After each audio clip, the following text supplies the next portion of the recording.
Oke teman-teman, kali ini kita kedatangan kipas tower fan dan seperti ini. Dan itu kasusnya mati total teman-teman ya. Di display untuk pengaturan speed tombol dan ininya nggak berfungsi sama sekali atau mati teman-teman. Dan modul powernya seperti ini. Ya. Coba kita colok dulu teman-teman. Kita lihat. Ini memang mati teman-teman ya. Jadi mati. Dia menggunakan modelan seperti ini. Ini adalah baling-baling kipasnya. Terus untuk modul powernya seperti ini teman-teman. Ini. Dan saya cek tadi untuk ininya apa namanya? Fuse-nya nyambung aja teman-teman. Ya. Ini nyambung. Tuh teman-teman. Fuse nyambung. Pertanyaannya, kenapa bisa mati total? Di sini fuse nyambung, ya. Dan rangkaiannya ini itu menggunakan resistor, NTC dan IC seperti ini atau transistor teman-teman ya. Nah, untuk mengatur speed. Itu kalau yang ini tuh jarang rusak teman-teman ya. Di bagian resistor seperti ini tuh jarang rusak untuk gandengan seperti transistor atau IC seperti ini. Jarang rusak teman-teman ya. Namun kendalanya di sini itu dan kapasitor ini jarang rusak teman-teman. Kalaupun dia rusak itu kadang ini kan ukurannya 2 mikro teman-teman ya. Ini 2 mikro. Nah, kalau dia rusak ini kita ukur dengan multitester digital dan 2 mikro ini baru kurang di 1,5, itu berarti rusak teman-teman. Ya, turun daripada kapasitas aslinya. Namun di sini kita cek resistor ini teman-teman ya. Kita cek resistor ini. Ini pengaman juga ya teman-teman ya. Resistor ini sebagai pengaman. Nyambung teman-teman itu ya. Ampermeter di bawah sana nyambung.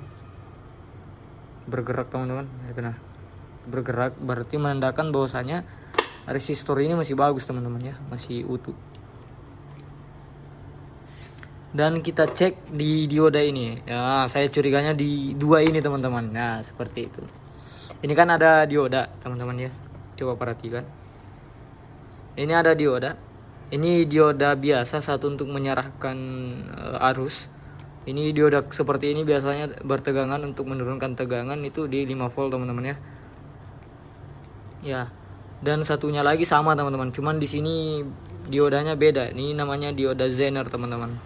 Nah, ini kan sambungannya itu di kaki satunya itu paralel teman-teman. Nah, di kaki satunya di atas ini itu tidak nyambung teman-teman. Coba teman perhatikan di jalurnya. Nah, jadi jalurnya seperti ini. Ini kan jalurnya. Ini kan jalur dioda yang satu sama dioda yang satunya lagi. Itu bersambungan teman-teman di satu jalur. Ya kan, satunya enggak, ini terputus. Nah, kenapa saya harus mesti buka seperti ini teman-teman? Supaya ketika kita ukur untuk diodanya itu tidak nyambung semua teman-teman. Jadi perlu kita melakukan pengukuran itu dicabut teman-teman diodanya, biar kita tahu bahwasanya dioda yang mana di antara dua ini yang short teman-teman. Karena dioda seperti ini, rangkaian seperti ini, ketika modul mati total pasti salah satunya ada yang short teman-teman. Dan sudah saya ukur ternyata yang short benar ya, untuk di dioda Zener teman-teman. Dia short, ya kan? Ini kiri kanan saya ukur nyambung teman. Nyambung. Jadi coba teman-teman perhatikan ketika dapat rangkaian seperti ini, kalian buka terus cek diodanya salah satunya pasti ada yang short. Nah, yang short itu yang menyebabkan mati total karena tegangan AC 220 volt ya kan masuk di sini melewati kapasitor. Nah, kapasitor ini membagi tegangan ya, dia arahkan ke sini menggunakan resistor sebagai hambatan ya. NTC ini atau kapasitor yang di sini itu kapasitor teman-teman yang kecil ini. Nah, nanti di apa namanya diprogram ke ini IC ini yang hitam-hitam ini. Nah, terus kenapa ini apa namanya arus AC-nya masuk dan kipasnya tidak menyala? Karena diakibatkan karena di sini teman-teman. diodanya ini tidak mengeluarkan atau tidak menyupport tegangan 5 volt ke kapasitor ini. Nah, kapasitor ini nanti baru bekerja ketika mendapat tegangan dari dioda ini, teman-teman. Masuk ke sini dan mengeluarkan dioda tegangan 5 volt masuk ke atas dan menghidupkan sebuah modul yang di atas ini, teman-teman. Ini adalah modul display atau modul indikator. Nah, itu harus ada tegangan 5 volt biar dia hidup, teman-teman. Namun di sini diodanya rusak, makanya tidak ada tegangan 5 volt, teman-teman. Oke, baik, kita ganti saja untuk diodanya. Jadi saya coba memakai dioda seperti ini, teman-teman.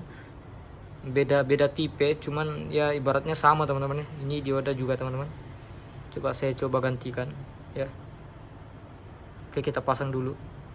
Baik, teman-teman.